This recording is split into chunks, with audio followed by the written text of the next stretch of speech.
Bir nəfər səhifəmizə belə bir sualla müraciət edib. Mən ateizm və dinin arasında qalmışam.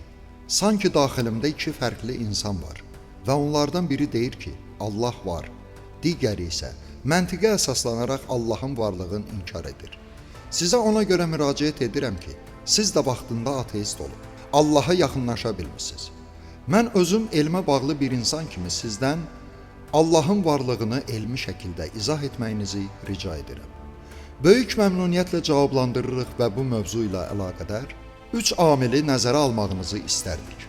Birinci, deyirsiniz ki, daxilinizdə iki fərqli insan var. Onlardan biri sizi Tanrıya inanmağınızı, digəri inanmamağa səsləyir. Amma unutmayın ki, siz iki tərəfli düşünməkdə tək deyilsiniz. O mənada ki, bütün dinlərin də, elmin də bir qərara gəldiyi məsələ var və o məsələ ondan ibarətdir ki, insan təkcə şuurdan və məntiqdən ibarət deyil, eyni zamanda emosiyalardan, mənəvilikdən və ruhanilikdən ibarətdir. Belə ki, insanın düşüncələrini və həyatını formalaşdıran iki amil var, şuur və şuuraltı. Şuur bizim məntiqimizi, dünyavi yaşayışımızı, şuuraltı isə intuisiyamızı, instinktlərimizi və ruhaniliyimizi təşkil edir. Şuuraltı adlandırdığımız beynimizin tərəfi bizim kainatla, təbiətlə və yaradanla əlaqəmizə cavabdehdir. Şairlərin, filosofların, alimlərin, bəstəkarların və sairə sahələrdə baş verən yaradıcılıqla bağlı olan kəşflərimiz və ərsiyə gətirdiklərimizin hamısı məntiqimizin deyil, şuuraltımızın məhsuludur. Meditasiya sözünü eşitmisinizmi?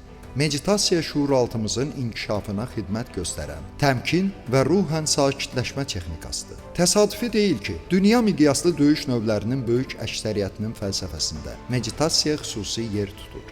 Karate, taekwondo, ushu, kung fu, judo, aikido, jiu-jitsu, capoeira, kickboks, Muay Thai və s. kimi döyüş məktəblərində məşq prosesi meditasiya ilə başlayır. Çünki onların fəlsəfələrinə əsasən əsl döyüşçü quru məntiqə əsaslana bilməz, intuisiyasına və emosiyalarına da əsaslanmağı bacarmalıdır. Müasir psixiatriya, psixologiyada həmçinin meditasiyaya böyük önəm verilir. Eyni zamanda dinlərdə, əl-əfsus da İslamda mövcud olan namaz ən mükəmməl meditasiya texnikalarından biri hesab olunur. Dünya şöhrətli psixoloqların fikrincə, rəhm, bağışlamaq bacarığı, təmkin, tövbə, günah və haramlardan kənarlaşma, səbr, reallıqla barışmaq və pozitiv düşüncə, şükr etmək, inam, sevgi insanın şuuraltısını inkişaf etdirir və 100% İslam fəlsəfəsini təkrarlayır. Bu isə öz növbəsində bizim kainatla, təbiətlə və yaradanla əlaqəmizi möhkəmlədir.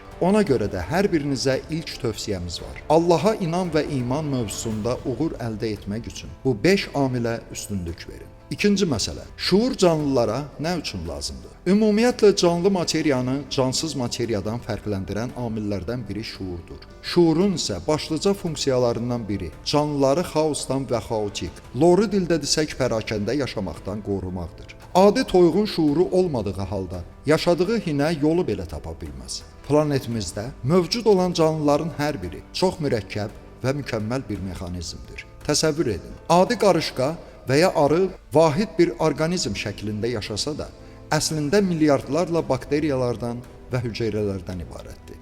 Təsəvvür edirsiniz, balaca qarışqa və ya arının hər biri milyardlarla hüceyrə daşıyıcısıdır və hər bir hüceyrə özü özlüyündə canlıdır. Hər biri ayrı-ayrılıqda şuurlu bir orqanizmdir və bu milyardlarla hüceyrənin hər biri pərakəndə yaşasa, hərə bir tərəfə səpələnsə, qarışqa və ya arının bədənləri toz dənəcikləri kimi səpələnib məhv olar. Orqanizmin tərkibindəki hüceyrələrin və bakteriyaların pərakəndə yaşamaqlarının qarşısını şuur alır.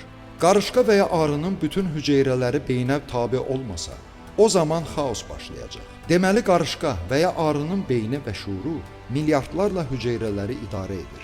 Amma məsələ bununla kifayətlənmir.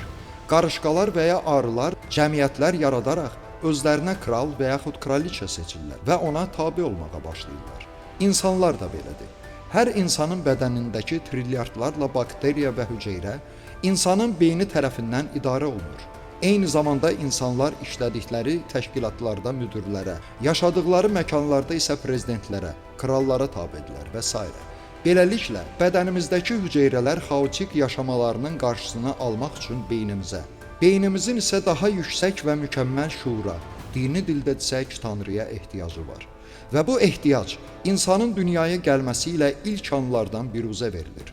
Son elmi araşdırmalar onu göstərir ki, uşaq və körpələrdə Allaha inam daha səmimi şəkildə mövcud olur. Səbəb isə uşaqların məntiqdən və şuurdan daha çox şuuraltı və ruhaniliyə bağlı olmalarıdır. İndi isə əsas mətləbə keçməyin məqamı yetişir. Konkret olaraq Allah mövcuddurmu? Sualın cavabını tapmaq üçün özümüzə başqa bir sual verək. Təbiət və kainat canlı və ya cansız bir materiyadır. Artıq elm o qədər inkişaf edib ki, rahatlıqla bu suala cavab verir və iddia edir. Təbiət də, kainat da canlıdır.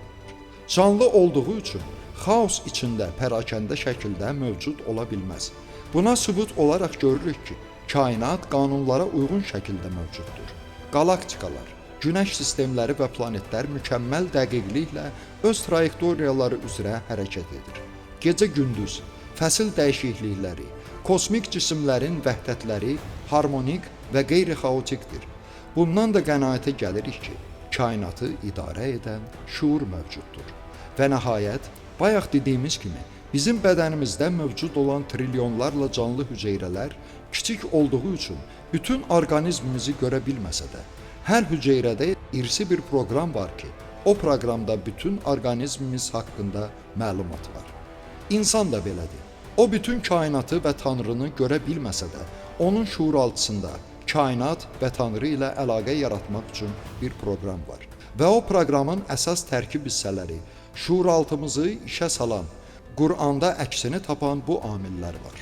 Namaz, ibadət, salət, tövbə, əməl və bütün bunları 5 əsas amilə bağlayırıq.